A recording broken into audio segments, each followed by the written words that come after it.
آهنگ جدید آلیا انصاری با آریانا سعید و رابطه جدید هنری آریانا سعید با این هنرمند جوان. آلیا انصاری چرا خواسته با آریانا سعید اجرای آهنگ دوگانه داشته باشد؟ آریانا سعید در کدام کشور است و مصروف چی کار بار؟ من در این ویدیو پیرامون حقایق همین ماجرا خواهم پرداخت، پس در ادامه با کانال دنیا اینفو باشید.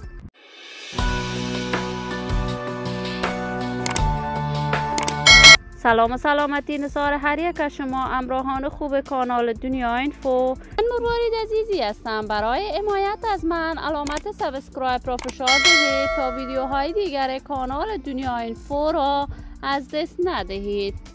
آلیا انصاری هنرمند موفق کشور، یکی از هنرمندان مشهور، محبوب و سرشناس که این روزها در میان هنرمندان جوان و تازه کار کشور نام هنری خوب پیدا کرده است. آلیا انصاری شهرت و محبوبیت خودش را بعد از اجرای آهنگ‌های دوگانه محلی با حسام فرزان، بلال اکبری و نظیر خارا کسب کرد.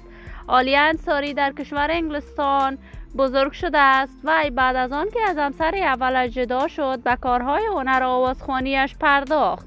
آلیا عاشقانه به کارهای آوازخوانیش می پردازد و همواره تلاش می کند تا آهنگهایش مورد پسند علاقه‌مندان و طرفدارانش قرار بگیرد.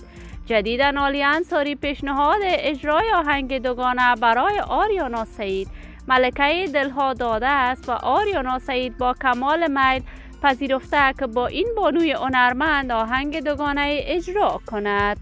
این همه در حالی است که آریانا مدت دیره می شود دیگر کار هنری جدید نداشته است و کاملا از کارهای هنریش به دور است، ولی آلیا انصاری برای جشن عید برنامه‌های مختلف هنری داشت و آهنگ‌های جدیدش را با حسام فرزان و نظیر خارا به بازار هنر موسیقی افغانستان عرضه کرد.